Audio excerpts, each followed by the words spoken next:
want to share with you a recipe for making chicken bone broth. What actually you're trying to do is extract as much of the collagen out of the chicken bones as you can, which turns into a gelatinous mass. And you can consume this gelatin as either a warmed up broth on a daily basis, or you consume it as gelatin, or you can use it in recipes such as sauces, soups, etc.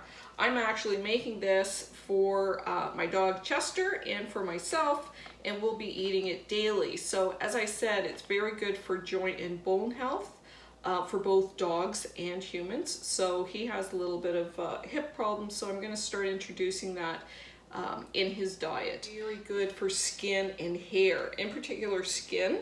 And if you notice, a lot of the beauty products that are out there, anti-aging beauty products, have collagen in it.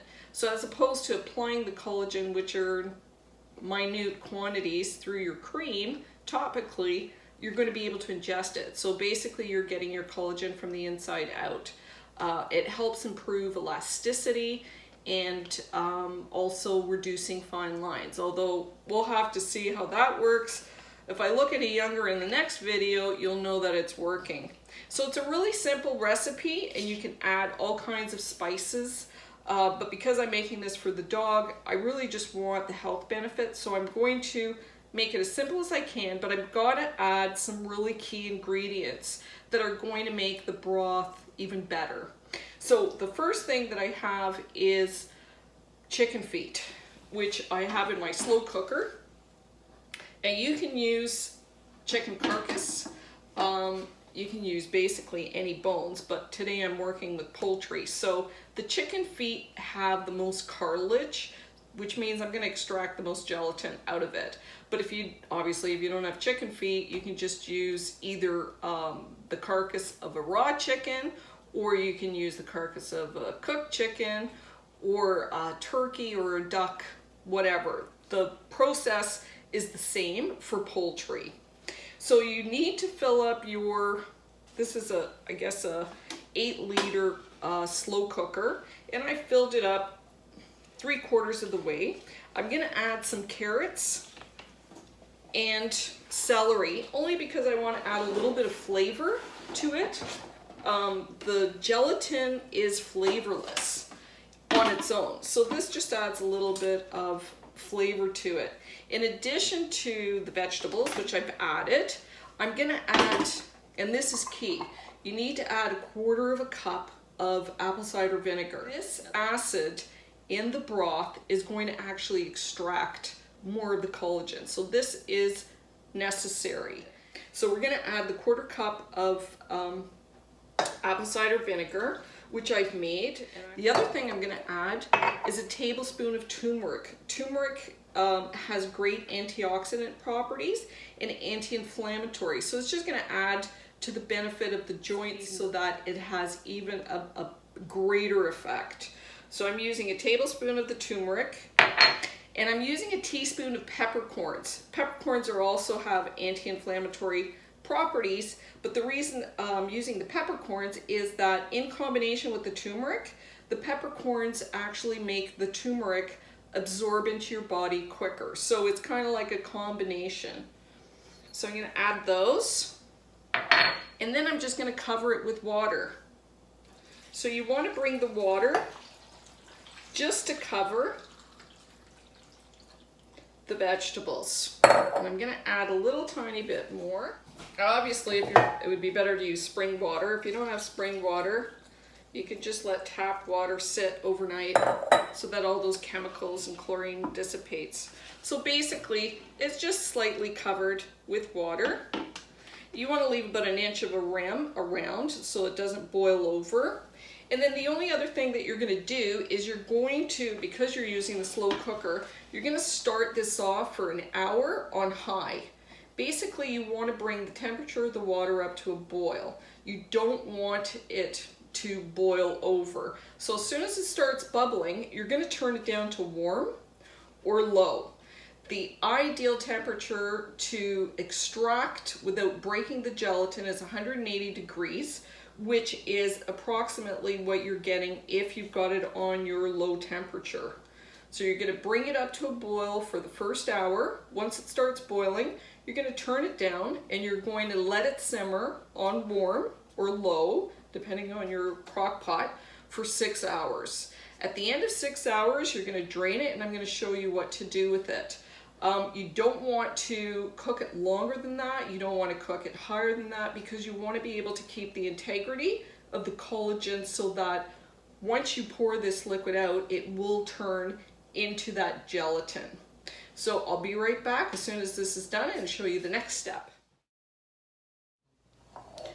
So it's been 6 hours and the broth is done. And as you can see, I've started removing the vegetables. You just want to put a sieve over a bowl. And I'm going to remove all the bits and pieces. And I'm going to be left with the rich bone broth. Now this bone broth, the gelatin itself, has virtually no fat or carbohydrates.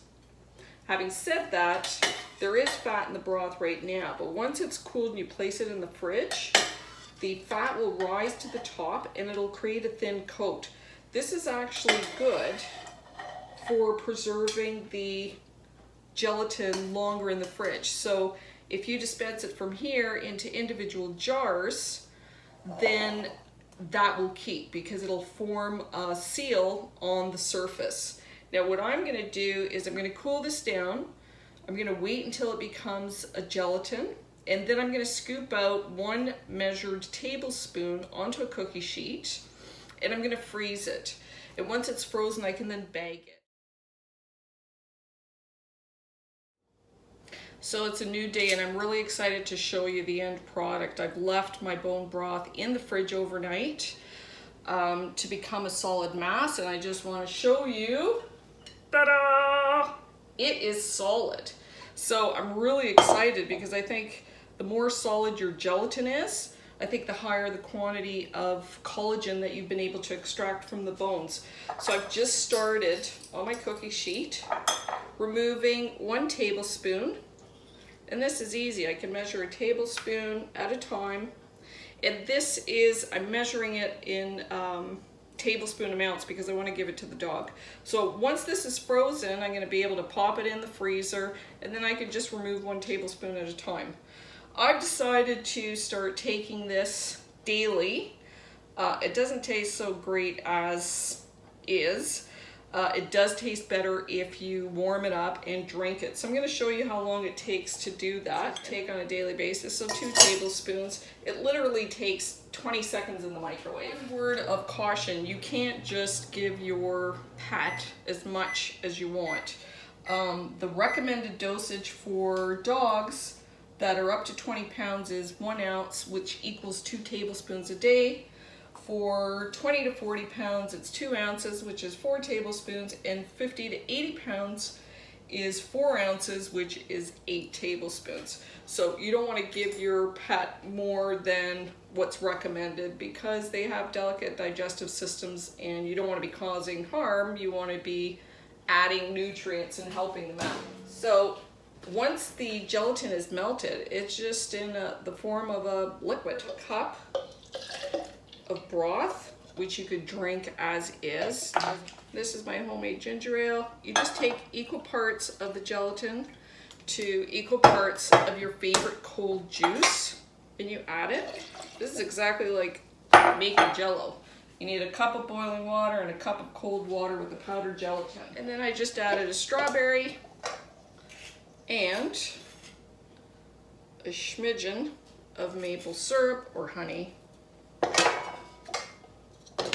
And then you just want to blend it together, pour it into little juice glasses, and now it tastes like a little strawberry. It doesn't solidify the way that this does because you've watered it down with the juice, but it still is very thick, and it's just a nice drink.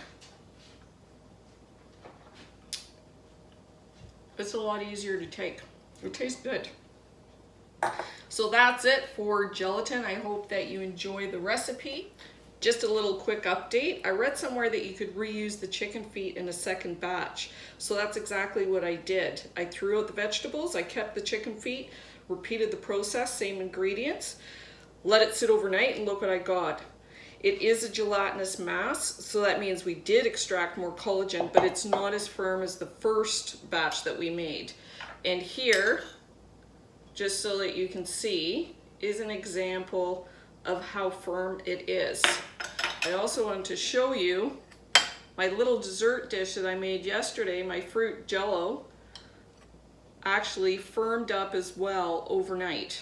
And again, not as firm as the batch of gelatin itself, but definitely firm enough to eat, and it's really good. So this is a really easy way to take your gelatin.